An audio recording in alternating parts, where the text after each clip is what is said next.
Hello, welcome to विट सेजू। आज हम शुरू करेंगे प्रेसिडेंट। पॉलिटी की श्रृंखला का ये पहला लेक्चर होगा जो प्रेसिडेंट के बारे में है, राष्ट्रपति।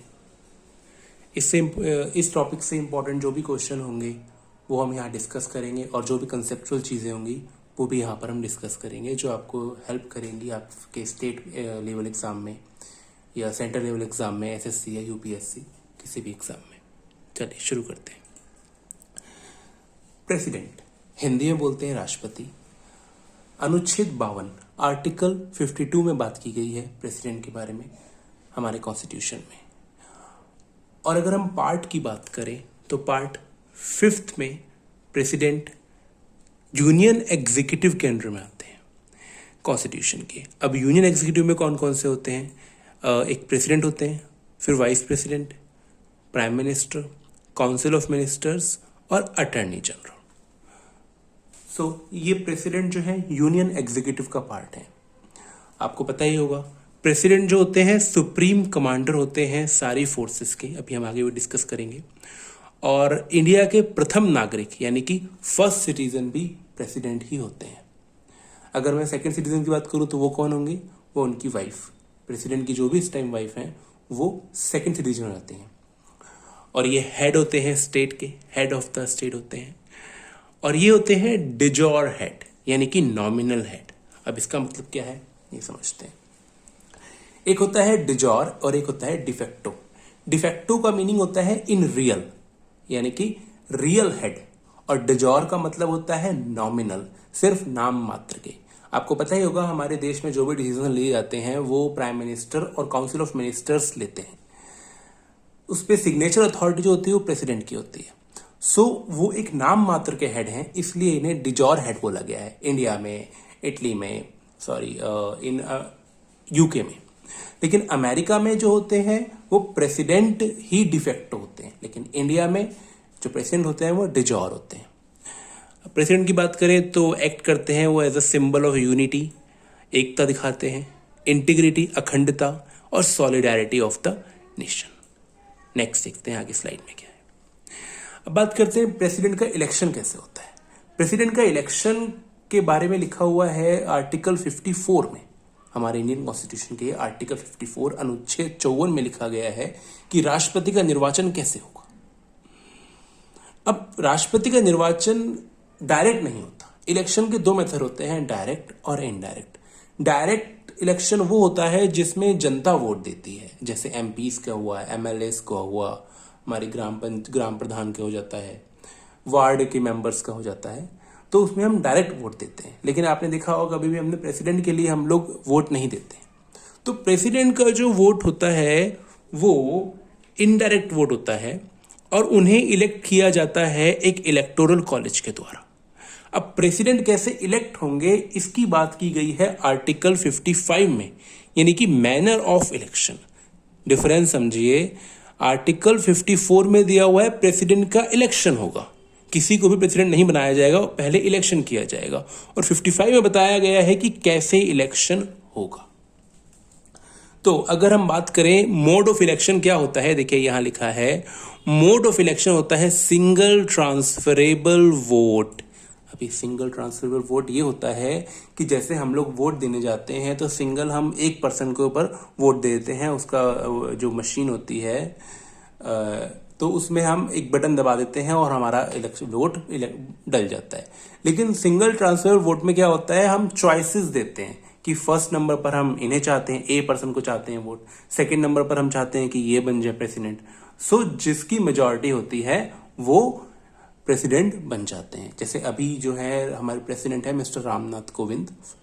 और अब देखते हैं इलेक्टोरल कॉलेज, कौन कौन प्रेसिडेंट के इलेक्शन में पार्टिसिपेट करते हैं। कौन ये हो गए लोकसभा और राज्यसभा के जितने भी इलेक्टेड मेंबर्स हैं। लोकसभा में टोटल कितने मेंबर्स हैं? 552 होते थे, लेकिन 2 एंग्लो इंडियंस को अब नॉमिनेशन खत्म हो गया है उनका, तो 550 हैं। 550 में से भी 543 सीट्स पे इलेक्शन हुआ था इस बार, और उसमें से भी एक सीट जो थी वो वेल्लोर की जो सीट थी वो इलेक्शन कमीशन ने खत्म कर दी थी, तो 542 रह गई थी। तो 542 टोटल मेंबर हो गए लोकसभा से इस टाइम, और राज्यसभा के इलेक्टेड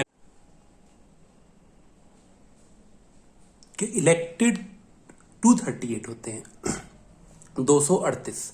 वैसे तो राज्यसभा में टोटल सीट्स 250 हैं, लेकिन जिसमें से 12 नॉमिनेटेड होते हैं, तो 238 राज्यसभा से elected members of Lok Sabha and Rajya Sabha.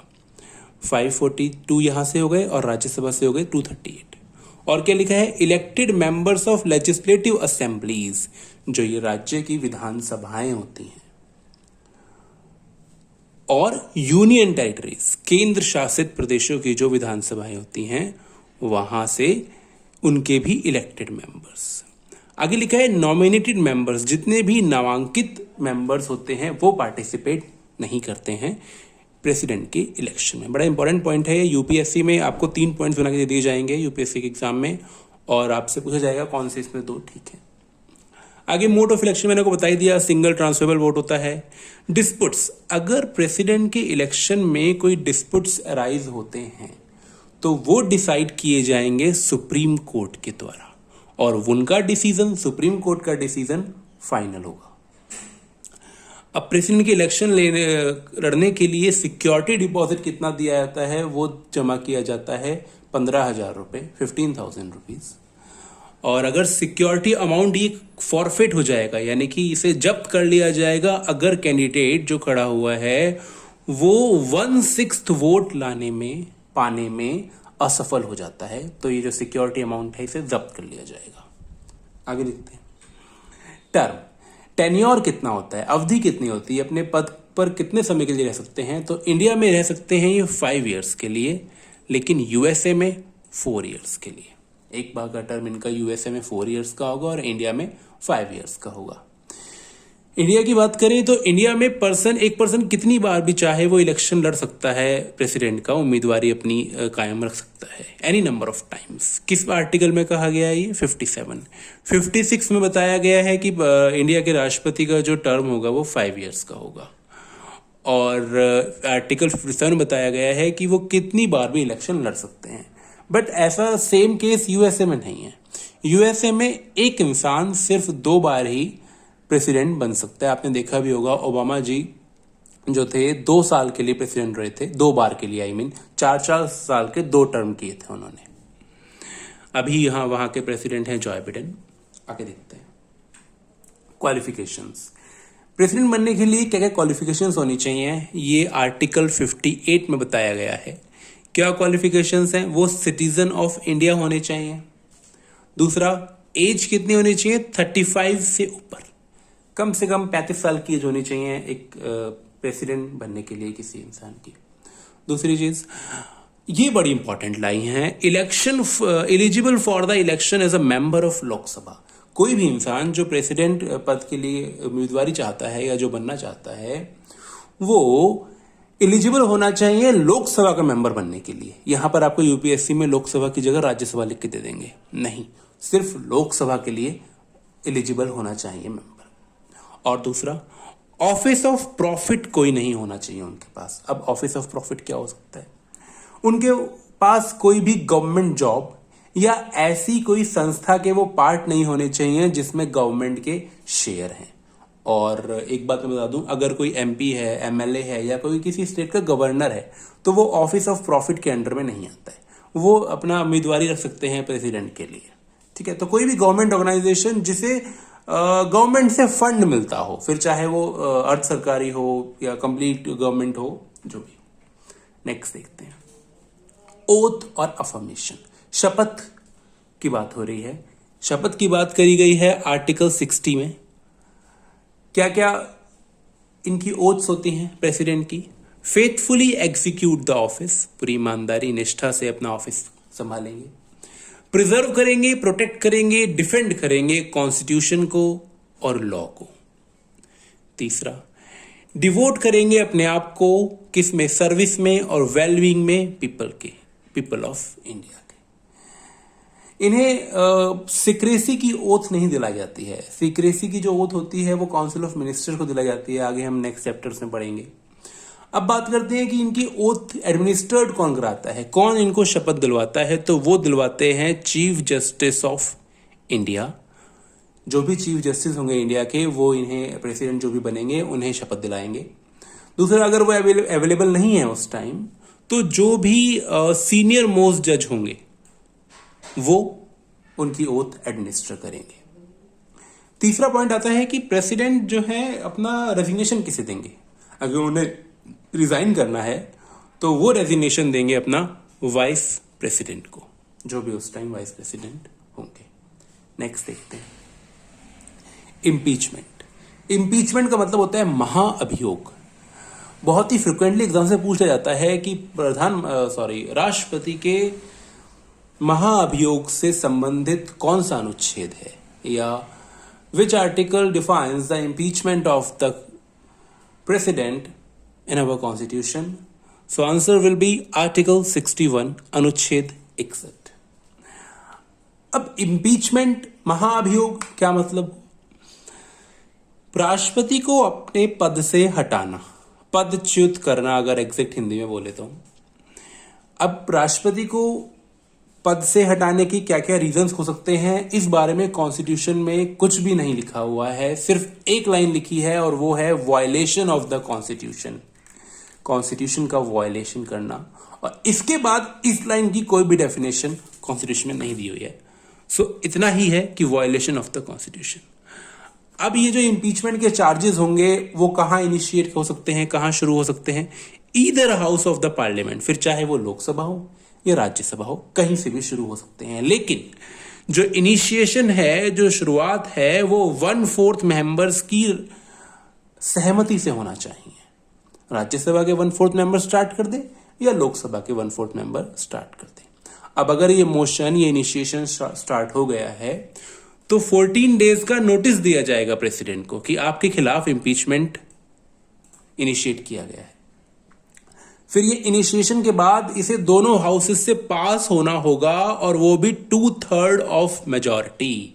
जितने मेंबर्स हैं टोटल जिस हाउस में, फिर चाहे वो लोकसभा हो या राज्यसभा हो, उसके 2/3 मेंबर्स के द्वारा पास होना चाहिए। अब एग्जाम में आ जाएगा 1/3, 2/3, 1/4, तो आपको मार्क करना है 2/3।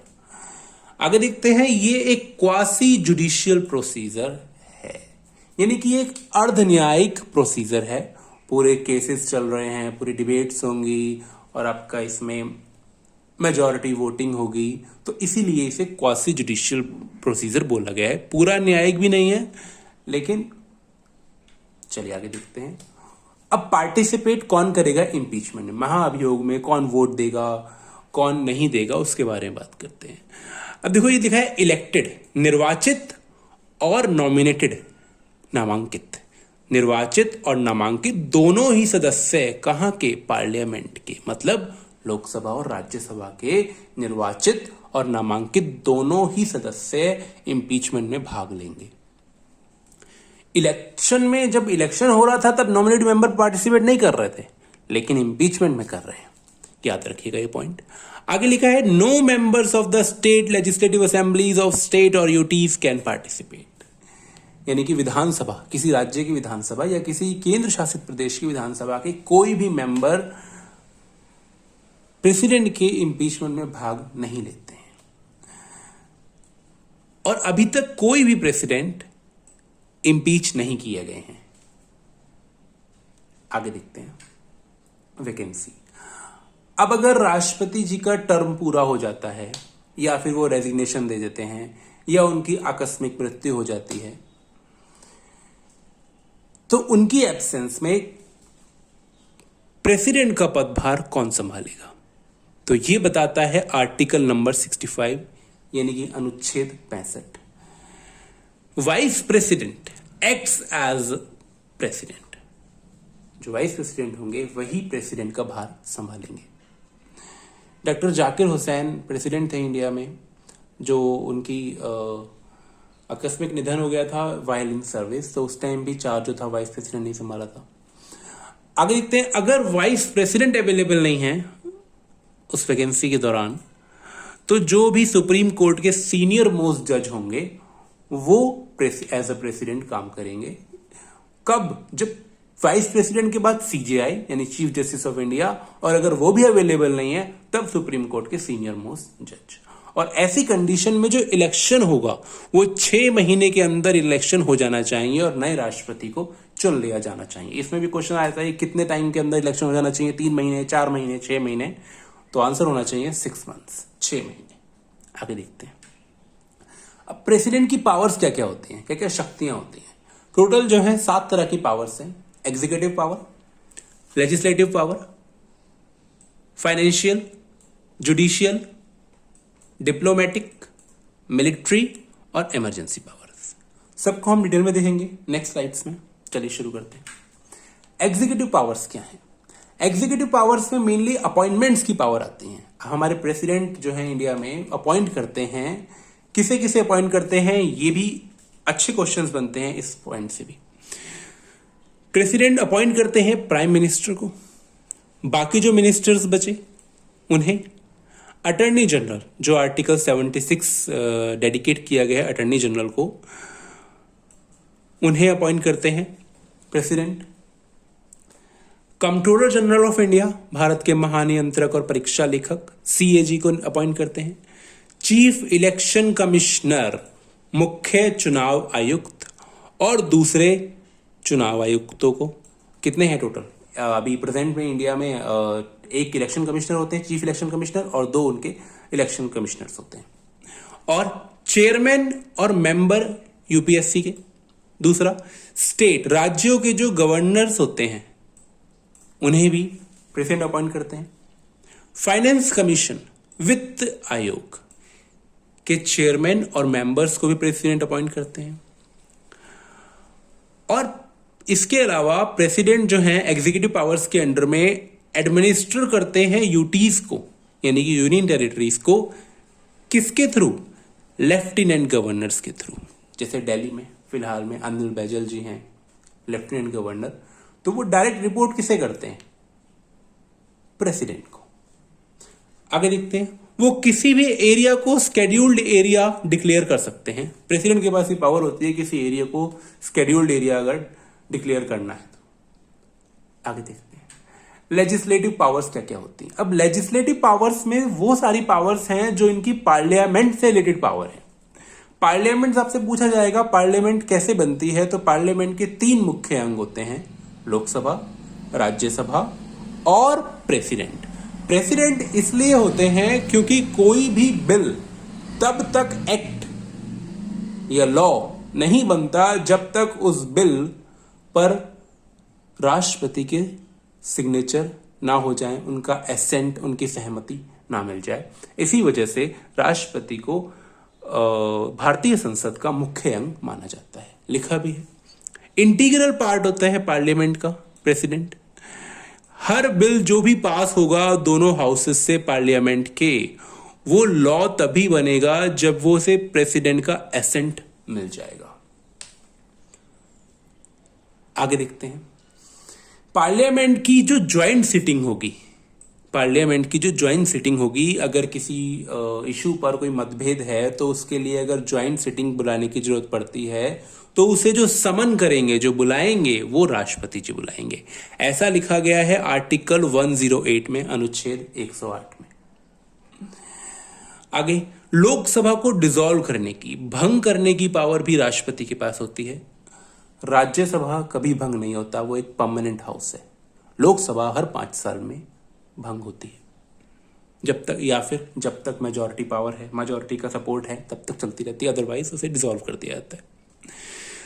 इसके अलावा जब पार्लियामेंट सेशन में नहीं है, पार्लियामेंट में कोई हाउस सेशन में नहीं है, कोई बिल पास नहीं हो सकता, लेकिन किसी बिल, किसी लॉ का आना जरूरी होता है, तो उस टाइम में ऑर्डिनेंस, अध्यादेश इशू करने की, प्रोमलगेट करने की जो पावर होती है वो ही प्रेसिडेंट के पास होती है। कब? आर्टिकल 123 के अंडर में, अनुच्छेद 123। लेकिन कब कर सकते हैं अध्यादेश? जब पार्लियामेंट का कोई हाउस सेशन में नहीं है। इसके अलावा पार्लियामेंट से रिलेटेड क्या पावर होती है? ये नॉमिनेट करते हैं 12 मेंबर्स को राज्यसभा में। कौन से फील्ड में? टोटल आपको पता है राज्यसभा में 250 मेंबर्स होते हैं, जिसमें से 12 हो गए नॉमिनेटेड, 238 हो गए इलेक्टेड। सो 12 मेंबर्स को इलेक्ट किया जाता है राज्यसभा में, सॉरी नॉमिनेट किया जाता है राष्ट्रपति के द्वारा। कौन कौन से फील्ड के हो सकते हैं ये? आर्ट के, कला के, लिटरेचर साहित्य, social science, art, literature, social science, एक और है और साइंस। चलिए आगे देखते हैं। तो हमने पढ़ ली एग्जीक्यूटिव पावर्स और लेजिस्लेटिव पावर्स। फाइनेंशियल पावर्स, वित्तीय पावर्स क्या क्या हो सकती हैं? मनी बिल्स यानी कि धन विधेयक। धन विधेयक को, मनी बिल को इंट्रोड्यूस करने के लिए लोकसभा में सबसे पहले परमिशन चाहिए होती है प्रेसिडेंट की। बिना उनकी परमिशन के कोई भी money bill pass even initiate नहीं किया जाता लोकसभा में।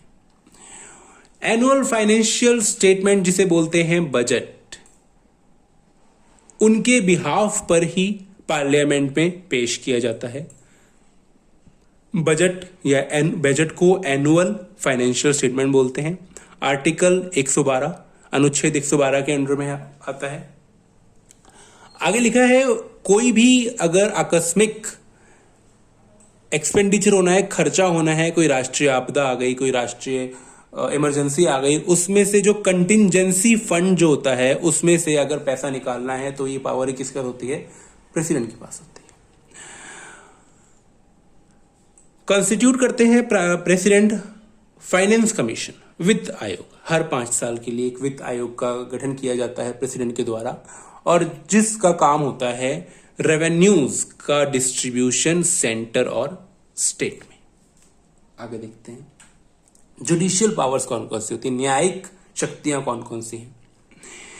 प्रेसिडेंट अपॉइंट करते हैं चीफ जस्टिस, सुप्रीम कोर्ट के चीफ जस्टिस, और बाकी जो जजेस हैं, टोटल कितने जजेस हैं इस टाइम? 33 जजेस हैं टोटल, और एक चीफ जस्टिस। सो उनका अपॉइंटमेंट जो होगा प्रेसिडेंट करेंगे। इवन जो हाई कोर्ट के चीफ जस्टिस और जस्टिस होते हैं उनका भी अपॉइंटमेंट प्रेसिडेंट ही करते हैं। कभी कभी ये डाउट हो जाता है कि हाई कोर्ट के जजेस का जो है अपॉइंटमेंट गवर्नर करेंगे, लेकिन नहीं, हाई कोर्ट के जजेस का भी अपॉइंटमेंट प्रेसिडेंट ही करते हैं। आगे ही कैन ग्रांट पार्डन, क्षमा दे सकते हैं किसी पर्सन को अगर उन्हें कोई सजा मिली हुई है किसी ऑफेंस के लिए, अगर वो कंसीडर करते हैं तो इनके पास ही पावर होती है। लास्ट में जो जैसे सुप्रीम कोर्ट ने भी कोई कन्विक्शन दे दिया या फिर कोई सजा दे दी, तो उसे कम करने या खत्म करने की जो पावर होती है वो राष्ट्रपति जी के पास ही होती है। अनुच्छेद 143 आर्टिकल 143 के तहत राष्ट्रपति जो है किसी मैटर पर सुप्रीम कोर्ट से कंसल्ट कर सकते हैं। आगे देखते हैं। नेक्स्ट है डिप्लोमेटिक पावर्स। जितने भी इंटरनेशनल ट्रीटीज होती हैं, अंतर्राष्ट्रीय समझौते होते हैं, एग्रीमेंट्स होते हैं, वो सब उनके बिहाफ पर लिए जाते हैं। और वो सभी डिप्लोमेट्स को जो इंडिया से जाने हैं, इंडिया से दूसरे देशों में एम्बेसडर या हाई कमिश्नर्स जाते हैं, या इंडिया में जो एम्बेसडर्स हाई कमिश्नर आते हैं दूसरे देशों का, उन्हें रिसीव करते हैं और सेंड करते हैं। आगे देखते हैं। नेक्स्ट है मिलिट्री पावर्स। आपको बताया ही मैंने कि सुप्रीम कमांडर डिफेंस फोर्सेस का कौन होता है? प्रेसिडेंट होता है। और वो अपॉइंट करते हैं chief of all 3 forces, navy, army और एयरफोर्स। नेक्स्ट है वीटो पावर।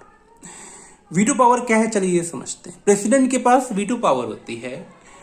क्यों? क्योंकि कोई भी बिल तब तक एक्ट नहीं बनता जब तक उसे प्रेसिडेंट का एसेंट, सहमति नहीं मिलती। अनुच्छेद 111 आर्टिकल 111 के तहत जब एक बिल पहुंचता है प्रेसिडेंट के पास, तो प्रेसिडेंट के पास 3 चॉइसेस होती हैं। यही वीटो पावर्स हैं कि वो अपना सहमति दे दे, एसेंट दे दे बिल को, ठीक है, वो एक्ट बन जाएगा।